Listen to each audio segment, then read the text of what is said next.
Hi, I'm Keith Donaldson. I work during the day at Boxcar Cafe, which is a board game cafe, and I'm a relatively new game designer and have been working for the last year on a couple prototypes.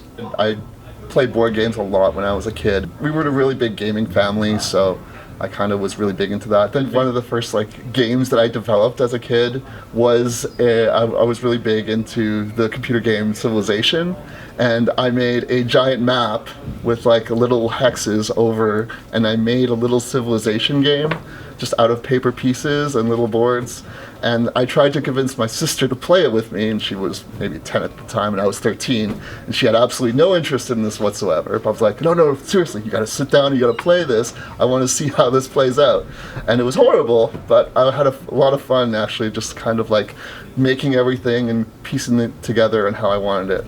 Then video games came out, and I kind of slowly drifted away. When I was in college, I found The Settlers of Catan, and that was also one of the games that really brought me back. And then I think it was when we started playing Dominion that really cemented it. This is a game that is unlike any other game that I've played right now. You're actually building a deck of cards while playing the game, and it just kind of changed the way I thought about what cards and games could do. And then from there on, I was like, I'm hooked again. I've really kind of re-spurred my love of gaming and game design. I've mostly been inspired by a lot of the games that I've been playing lately, just seeing a lot of really interesting ideas that are just changing the way you use common components. Mostly this weird hybrid of American designers and European designers kind of now coming together, and there's this really new genres that are mixing that are just sort of, a lot of economical as well as a lot of dice rolling, dice chucking, and moving in and taking over things, with a lot of theme coming out of them too, and that's something I really liked. Trends in the gaming industry, I think there's been a lot of development of individual publishers that kind of come up with ideas that are just kind of banding together and sharing their ideas and then trying to make them a dream come true, basically. The self-publishing and movement has really taken on, and I think it's great. It's inspired a lot of people to come up with new and interesting ideas that haven't been available to others before. As a game designer, I've kind of found that just getting into it, there was a lot more to the actual development design than I initially expected, and from there I kind of gravitated towards a local group of game designers when I had the initial ideas for this, and soon realized that there was a lot of things that needed to be worked on and really developed for it to actually stand out.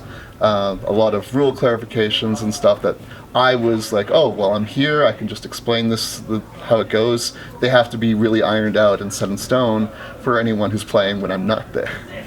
So the game I'm working on right now is called Diceborn Heroes. It's a 1 to 4 player cooperative fantasy dice game where everyone will control a different hero, and you're going on quests, and you get to level up and change classes, and you unlock more dice, and then at the end it kind of tells a story based on how well you did in the game. Yeah, so you're going to have starting heroes that you're going to choose from. Starting classes, you have your thief, who's really good at avoiding attacks and stealing items. You have a mage, who's really good at dealing damage and spreading damage. Other starting classes we have are the fighter. And the fighter is really good at, he has the most health of the group, and he can block and counterattack other people. And then you have your priest, who's going to be your healer for the party so they can remove wounds, and it's really good against undead enemies. Yeah, so you'd have a team of heroes, and then each hero is going to have their different dice based on what's shown on there. And then you're going to be going on quests, and then you're going to come up with different monsters that are going to show up, and then on your turn you're going to roll or pool a dice and then assign dice to do different attacks. So some attacks require a minimum value of dice in order to do, and some of them require specific colors of dice in order to actually pull them off. And then afterwards, once you've assigned all your dice, each one of the monsters is going to get one of these cards that's going to determine when they're going to attack and who they're going to attack. And it's going to resolve kind of like a time battle system where the lowest ones are going to go first, and then they're going to pull off their attack. So this one here is going to have a 2, it's going to look for something that's 2 or greater, and it's going to try to attack this thief right here.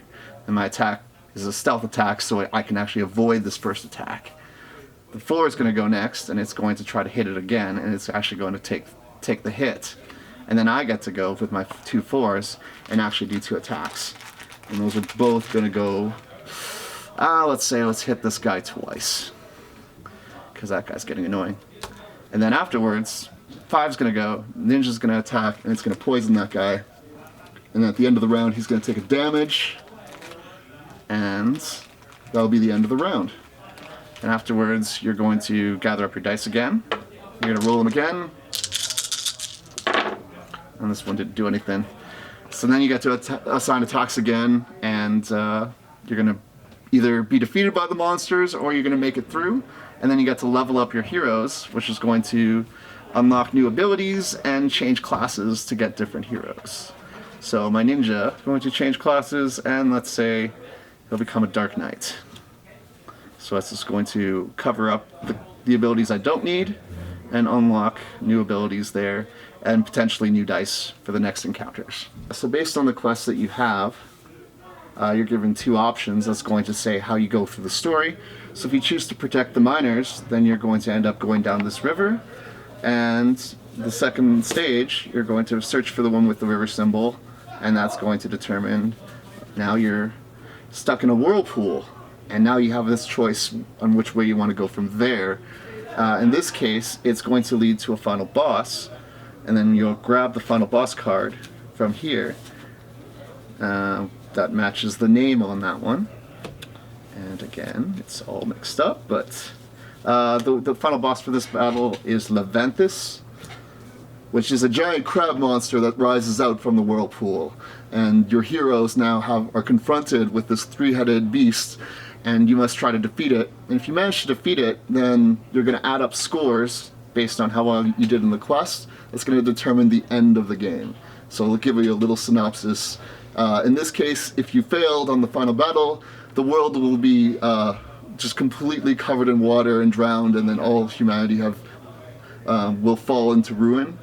If you guys have a good success, then the monster will be defeated, and there'll be many lives that were lost, but you've managed to pull it together and rebuild the cities. But if you have the epic win, then the boss will have crumbled, and then everyone was saved, and they parade you around as heroes of legend. I think the best tip for someone who's starting out as a game designer that I could give is to find anyone locally who's also interested in game design, and then just get some paper and a couple dice and just throw something together and just do it casually and see what people think. Also making modified rules for existing games also, that was something that I really started with doing. I just kind of made my own cards here and there and did my own thing, and eventually it kind of developed to well, I can make a whole game now, and I have this idea, and then kind of pushing and getting friends together and trying it out.